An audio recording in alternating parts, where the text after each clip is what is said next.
Hi, my name's Samantha Sullivan. I have put both my institutions. I just graduated from Harvard University as an undergrad, and I'll be starting my PhD at Oxford this fall. And today I'll be talking about my project this summer, light matter coupling and insulators from first principles.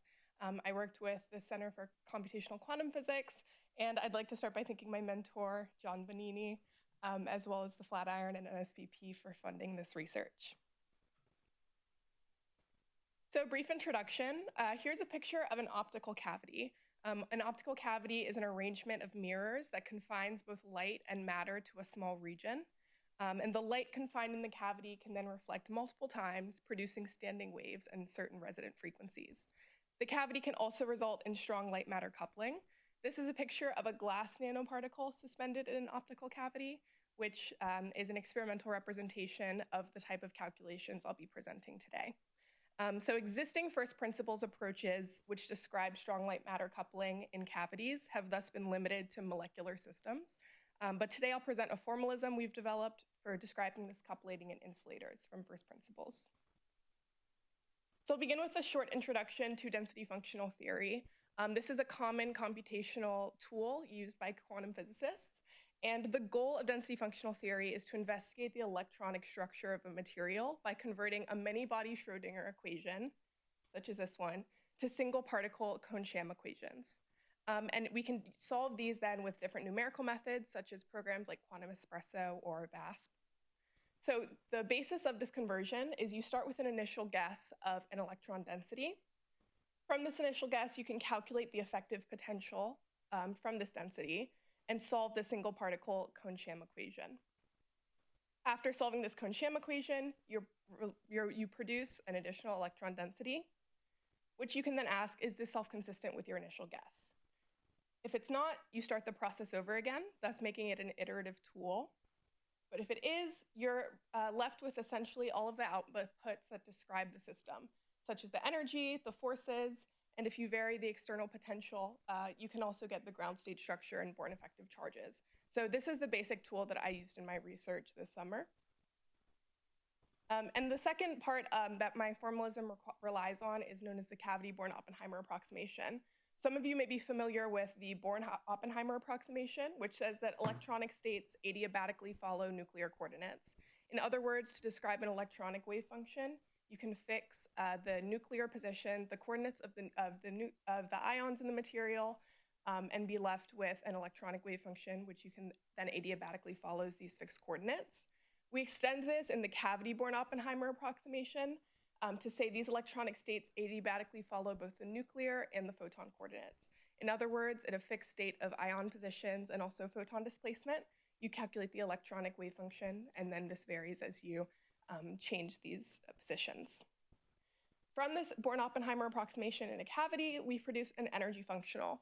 And you can see this energy functional relies on your traditional nu being your traditional electron and ionic coordinates and your Kohn-Sham energy, but also introducing some photonic coordinates. Here, Q is the photon displacement, lambda is the coupling strength to your cavity, and omega is the frequency of your oscillations.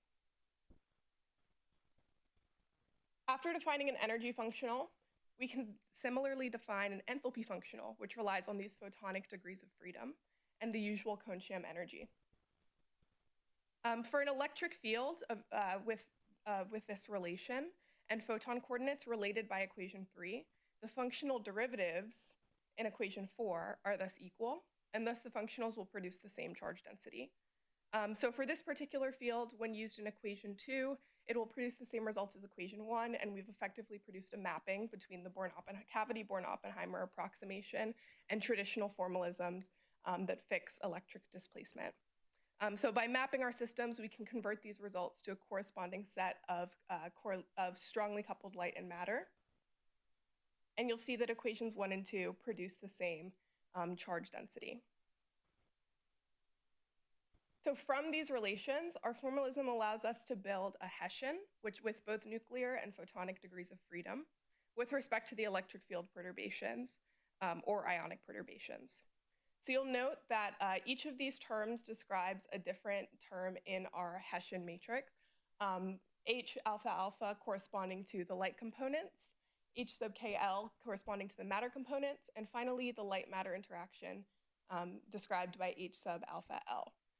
And you'll see that all of these are described by partial derivatives of the potential, as would be used in traditional formalisms. But now with our newly introduced formalism, we can take it a step further and define these by simply plugging in the different variables related to photon degrees of freedom, as well as all of the variables that I've described on the right.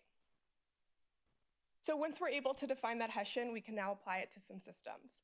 First, I'll present this case of carbon dioxide, which is a relatively simple molecule and can be treated with previous formalisms for describing light matter coupling because it's a simpler molecule. So you'll see here that carbon dioxide exhibits a behavior which is known as Rabi splitting when it's placed in an optical cavity. On the x-axis, you'll see lambda representing the coupling strength to the cavity. At zero coupling, it's as if it were not in a cavity, and it has these two resonant frequencies. However, as you increase the coupling strength, a third frequency emerges, and this phenomenon is known as Rabi splitting. You'll see that the orange lines are the result of our new formalism, and essentially the full orange line is the full computational cost for each lambda value for the blue dots, because we, in our new formalism, put lambda into the post-processing steps for each calculation. So the fact that the blue dots and the orange line correspond shows that our new formalism is effective at reproducing results of previous ones and also more computationally efficient. So now that we've been able to treat a simple molecule like carbon dioxide, we can move on to a more complex insulator, which was our goal. So now I'll introduce the case of strontium titanate. Here's a cartoon showing the atomic structure of strontium titanate, as well as the behavior of the titanium atom being displaced in the case of the coupling to a cavity. And so strontium titanate we use as our test insulator because most ferroelectrics are characterized by a spontaneous polarization that can be reversed when applying an external electric field. And unlike similar perovskites, which become ferroelectric at low temperatures, strontium titanate remains paraelectric. And this is due to quantum fluctuations, which prevent the collective polarization behavior. However, when placed in an optical cavity, strontium titanate does become ferroelectric. And so our goal was to use our formalism to model this transition to the ferroelectric phase. And as you can see, what we've plotted here is the energy landscape. So on the x-axis, you have the reaction coordinates in both light and matter space. And on the y-axis, we have energy. And each panel represents an increased lambda value or an increased coupling strength to the cavity.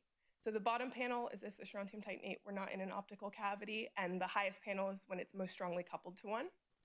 And you'll note that as you increase the coupling strength, the distance between these energy minima increases, or in other words, the width of the well increases. And so this is important for our case in that the increased distance of the well decreases the probability of quantum fluctuations due to the fact that there's a less of a probability the system can tunnel between the two energy minima. And as a result of this, we've now shown that the shape of the energy barrier is changing and that there will be an impact on quantum tunneling, which corresponds to ferroelectric phase transition. However, further work would be needed to fully describe the nature of these quantum fluctuations and to accurately say when a ferroelectric phase transition would occur. But this initial plot is evidence that in our formalism, we were successful in producing evidence that the ferroelectric phase transition occurs when strontium titanate is placed in an optical cavity. So a few conclusions of my project. We first demonstrated that light matter coupling in a cavity can alter properties of matter. Specifically, in the case of carbon dioxide, we were able to model the Rabi splitting. We established a connection between the cavity-borne Oppenheimer approximation and electric and displacement field functionals. And finally, we allowed for first principles calculations of light matter coupled periodic systems, which was not previously able to be done. The next steps of the project, as I mentioned on the previous slide, the strontium titanate plot is relatively preliminary in that we still have to accurately model the quantum fluctuations in the material. And so the next step would be to demonstrate this ferroelectric phase transition by modeling these quantum fluctuations. We would also want to explore additional systems beyond strontium titanate, specifically other extended solids and insulators. And finally, make an implementation of this post-processing code available so that the cavity-borne Oppenheimer mapping can be made to be used for many different functionals, or many different systems, I should say. Thank you.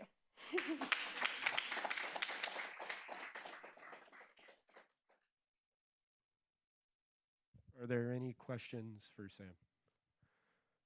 We'll do questions in the room first, and then if there are questions on Zoom. So I'm not seeing any immediate in the room. If you're on Zoom and you have a question, you can unmute and ask.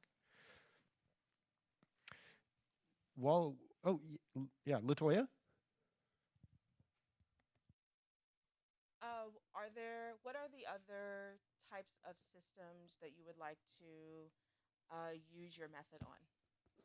Yes. So we're specifically interested in insulators and extended solids, which have been difficult. Previous formalisms haven't been able to treat because it's difficult to define their polarization. And it's much simpler to treat more simple molecules like carbon dioxide. So strontium titanate was sort of just the first material, but ideally this should then be able to be applied to any insulating system. And how was it that strontium titanate was the one that was picked? I know nothing about materials, so it seems random to me. Yeah, so we picked strontium titanate because it has this interesting behavior of a ferroelectric phase transition when it's coupled to a cavity. And so it was a behavior that we were able to hopefully be able to model and observe by our calculations. And so that was kind of the reason that we picked it. Just like in carbon dioxide, we showed the Rabi splitting because it was a fairly prominent effect. Great. So let's thank Sam again.